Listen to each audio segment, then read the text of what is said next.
Hi, this is Okay. Melanie of Pardesi Reviews, and I'm joined with Kathy of Cinematography Podcast, of course. And we're going to talk about the Malayalam serial killer film Abraham Ozler, starring Jayaram and Mammootty, with a special appearance by Arjun Ashokan.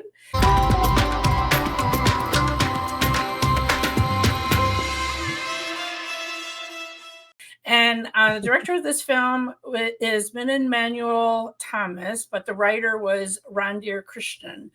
I don't think I have seen any other films by Midhun Manuel Thomas, except he was the writer of Om Shanti Oshana, so I love you forever just for that. Yeah, that's a huge one. I love you forever because of that movie. Very different, but extremely very different. Whiplash. Anyway, when you were saying special appearance, I thought you were going to special appearance by Mammootty. Yeah, let's talk about that. Okay, first of all, this is a mystery thriller film, but we're going to have massive spoilers. And so if you haven't seen the film, you might want to see it first and then watch our discussion, because we're going to give away who's the murderer and all of that. So, because we're just going to get into it. But we should say Mammootty was advertised as being one of the co-stars of the film. The main detective is played by Jayaram, of course. But Mammootty, I literally forgot that he was in the film, because it wasn't until like an hour and a half into a 2.5 hour film that he finally shows up. Yeah, being his Mammootty taking up the entire screen. Basically everyone else receded into the background. So I say they held him back so you could actually appreciate the other actors, because once he's in there, you don't give a shit. You're just there. Bye. And really, he's kind of in a room being interrogated. Spoiler. It's a spoiler for no one, really. I mean, it's clear from the very beginning what's going to be the deal. So yeah, but then we get like an hour-long flashback that kind of tells the motive and what happened in the past that led to all of these killings being connected and so forth. So I should mention that his younger self who's on the screen maybe a little bit more than Mammootty, even definitely more, is played by Adam Sabik, who I thought did a really good job. I liked him. I don't know that he looked exactly like Mammootty, but I didn't care, because I felt like from all the crop of young people that they had in the flashback, I did think he was a standout. So, that was really good. Okay. So, setup of this film, like how many of these serial killer things with these wizened older investigator who's having hard times and hallucinations and insomnia because of a personal tragedy that happened in their own life? Like, was that a half an hour that we spent on that? Like, I know, I was kind of like, I get for a minute there, like, am I watching the right movie? Because it did not seem like it was what it was going to be. And we had a lot of that background, and it's always like, this guy's totally disturbed and broken because of his job, and yet he's usually about a week away from retirement. That's usually how they start out. I think the one thing they didn't do was a retirement thing, but I don't know. Yeah, I mean, Jayaram is definitely showing gray hair and whatever. You're like, okay, this guy has been in this job forever, whatever. And he doesn't find it out of, he's on vacation in Munnar, where I've been. So it was like, beautiful place whole new appreciation. with his daughter and his wife, and he gets a phone call that there's some English tourist or something has been killed, so they need his special skills. And he's like, okay, but he doesn't find that out of the ordinary, because obviously he's known for his skills or his, I don't know, political acumen or whatever.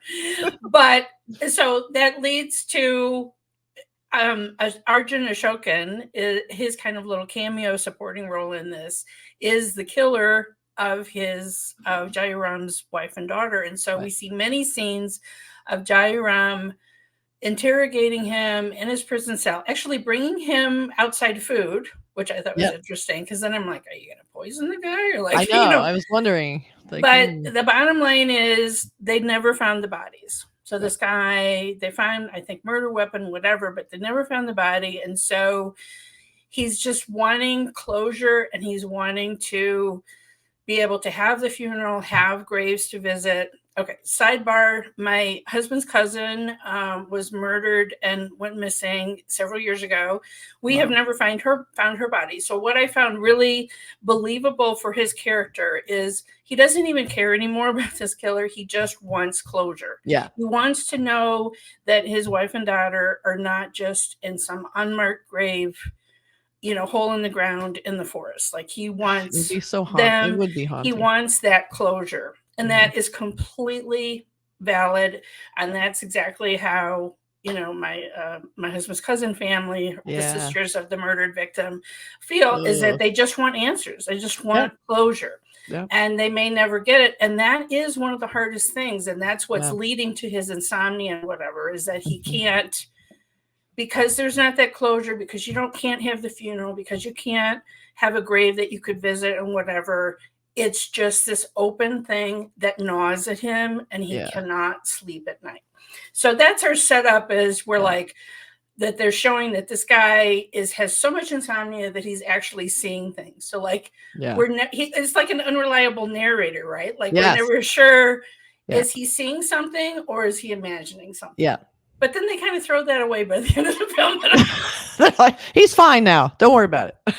I know, it was kind of an artifice to make it more scary, I think, in a way. And then when they finally, like, the resolving things, and like you said, it kind of goes away, you're like, well, was this just like a red herring that we're no longer going to bother with? Or because, I mean, technically the guy who killed his wife and daughter was like too high at the time to remember where he put him, which is like also kind of weird. So just so like that was sure. But then but that whole time I'm thinking, did he actually kill him, or was he someone set up to kill him? So you're still kind of halfway in this other story that just completely goes away for a while. Like you just So then like it's for like an hour and a half at least. Like then we're in the past. So then And I did think the standout, I'm gonna forget who it was, the singer, Oh yeah, I don't have his name written down, but yes, I remember when the song came out. The older version or the younger version? The younger version, when he could sing.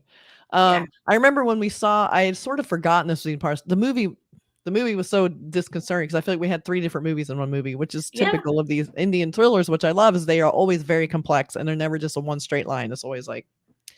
But I remember when the song came out for this movie, and I'm like, oh, that guy is such a nice singer, and it looked really heartwarming. And I'm like, what's this movie about? You don't really know. And it just shows him singing like he was this prodigy, like this incredible singer when he was in school.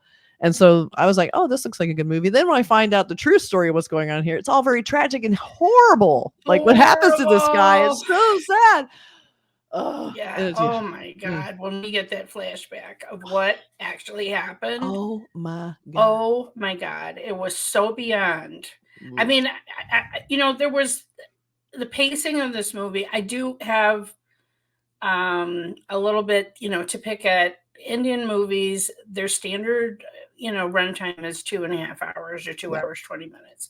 And typically a Hollywood thriller could be as short as 90 minutes, right? I mean, they're really usually tightly edited and they don't go sprawling. But then after I, kind of a couple days later after watching this, I was like, okay, but how many miniseries have I watched on PBS or whatever, that were like 10 or 12 episodes. So we had like 12 hours of, just one serial killer or whatever. So, okay. You know what I mean? Like I was going to be so harsh, but then I'm like, what am I really saying here? Because, I mean, we definitely can have sprawling mysteries, but oh my gosh. I mean, so there was really good parts, but also I just felt like some of the tension kind of dropped away in the middle. And so it was kind of a pacing and editing issue for me. I'm like, okay, you know what I mean? And so, like you say, that scene where we find out what happened in the surgery that made him lose his voice and his whole life. I mean, it ruined his life. Oh, such a gut punch. It was really because it affected multiple people's lives. Yes, it did. It was, I was like, how could someone knowingly do that? Like, it was so cruel. And it was so petty. Like, it was all just this like dumb school, competition. And rivalry, jealousy. Yeah. Yeah, it was terrible. But I agree. I feel like this, if they'd been a little bit more brutal with the editing and just made it a shorter film, a little tighter, we didn't need a lot of that flashback. I mean, I feel like a lot of flashback, I know it was character development, but a lot of it felt just like you're in another movie and you're kind of losing track of what the movie's about.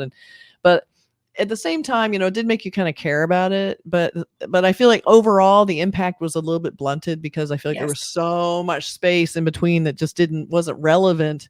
And so you're trying to absorb everything. And then you find at the end that would have been good without a lot of that extra padding, would have been a lot more scary and impactful. But I love thrillers, so I'm okay with it. I don't know, like, I'm calling it a thriller, but yet I don't know. I don't know that I felt that tension throughout the film, Yeah. It was more I'm not going to say it's like a cozy mystery, like a Miss Marple or something, but I don't know. Like I don't know if it just didn't know what it wanted to be. You know what I mean? Because it wanted to tell this, I think really the key thing was probably that flashback. Like, I feel like did we really need to know that Jayaram was tortured and whatever? Like, I guess because of the final scene. Yeah. But yet, I don't know if it was worth payoff of spending all that time. Yeah. I don't know. I mean, it was basically a revenge, but it was basically a revenge thriller. It all boils down. It was a revenge thriller. There was nothing more to it than that. It wasn't like he was some twisted, crazy killer. It wasn't like he had all these different motives and, and all the strange sickness and all the crazy stuff we love in all of our serial killers, But it seemed it's mostly just going out after, it reminded me kind of like listening to podcasts like Dr. Death or something like that, where you have like 10 episodes of this long kind of story about this doctor. So doctor and medical thrillers are really terrifying to me. Like, I can't think of anything worse than that. So when we're inside of that whole thing, because there's so much trust, they even kind of address that, like how much there's so much trust put into doctors, so that if you have someone going rogue like we did in this movie, it's like, oh my God, can you imagine how terrible? Like, and then you find it's greed, revenge, just petty terribleness. And so I wanted a little bit more illness with my serial killer.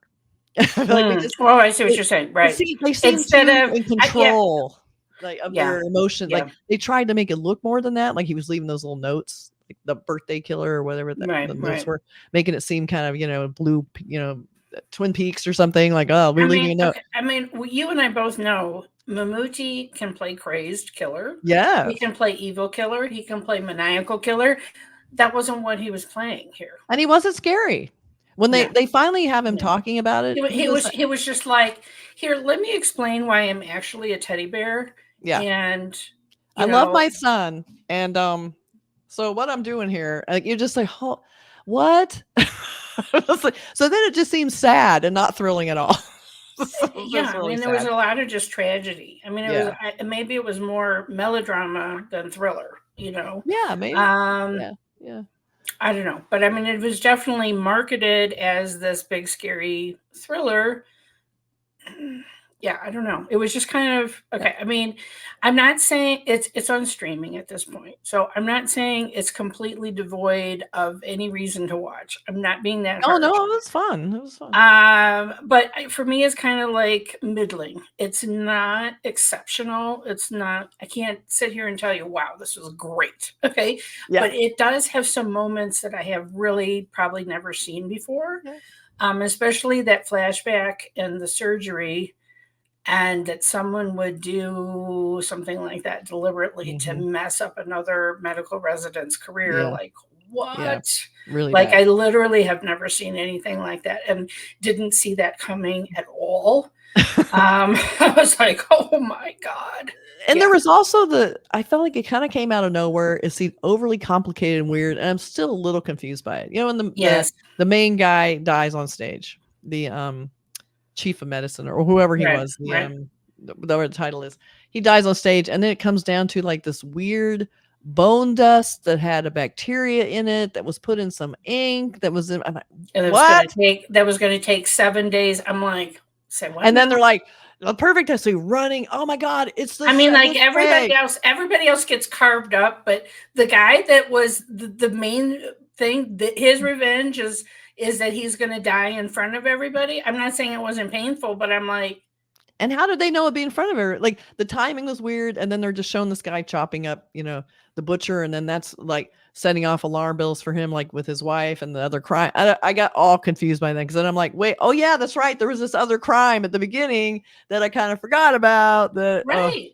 So it got really muddled at the end. I got a little confused by it. It was Yes. kind of like the Yes. James Bond, like we're going to kill you, but it's going to be this really complicated thing that could easily go wrong and you'll probably escape. And it's just yeah, it was very, very strange. But like you said, lots of fun stuff in it that I hadn't really seen before. And it's always Moody's always fun. Even though they probably hired him for a day to sit in the interrogation room and tell the story, but he's still so fun to watch. I mean, he just has his screen presence, as you said. Everybody else has faded into the background, and you wanted to hear the story that he was telling. You're like, okay, okay, Mammootty, sir, let me just sit down at your knee and hear this whole story. Like, I know. When he makes his big appearance, I'm like, finally! I was like, yay! I know. Like, I sort of forgot, and then he's there, and I'm like, yay! Now he's here, and then I still feel like he was underused, even though the part he was in. Okay, and I have nothing against Jayaram. He played well this main part for what he was written. I think what we're really leaning towards is editing, script, and just direction of, did you try to throw too many things in the kitchen sink into one movie? Yeah. Right? Because you can think about so many other thrillers that are really, really creepy and scary, but they're not so complex. Right. Yeah. And, Indian films often give us a good, 45-minute hour flashback to explain what really everything's all about. And I normally really enjoy them. But I was like, wow, this is a really long flashback. And now I've lost the momentum. Even though scary things were happening in the flashback, it's like I've kind of lost that momentum of my intention, that whatever, So I don't know. I mean, it was kind of a pacing issue, but still some really original things in there.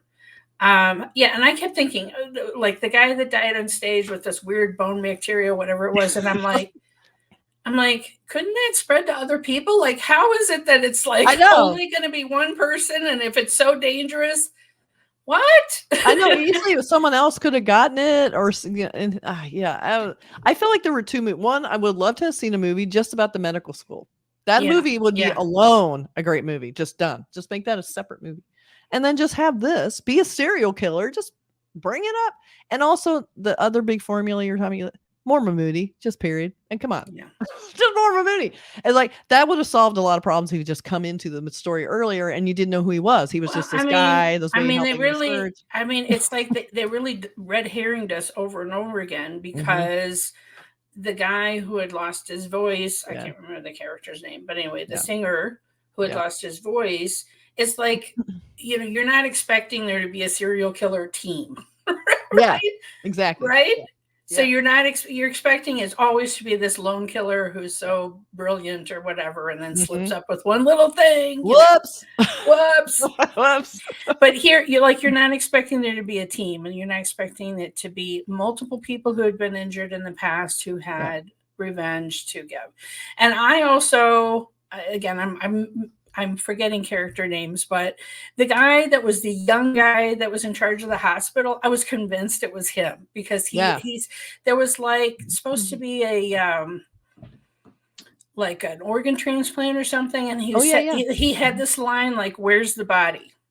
To one guy, and I'm like, he was very shady. It's him. I'm like, he's killing people just to be able to do organ transplants for VIP. He's killing for the greater good. I mean, seriously, I was just like, I totally thought it's him, right? Yeah, like not expecting this whole. Also, like that they went through this whole elaborate thing that one person in Dubai was not there. I'm like, oh my god, like you say, it was like James Bond level of. It was too much. It was too much. But this is one thing too. Like they always have this. We've seen these movies, and I feel like I've seen them a million times, and I love watching them. I love the formula, so I will continue to watch them. But they always have, and that's what I love about Indian thrillers. They always have something at the end.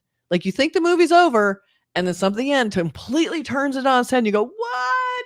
But I feel like they always want to add this one extra thing that gives you that little extra special thing that you don't expect. Because otherwise, I mean, these are formulaic. You kind of We're normally the whole time we're guessing. Usually we're right. You know, we get it. Sometimes we're wrong, but you know, oh, I should have guessed that guy. So it's kind of fun to have that one extra whoa, and they turn it on his head.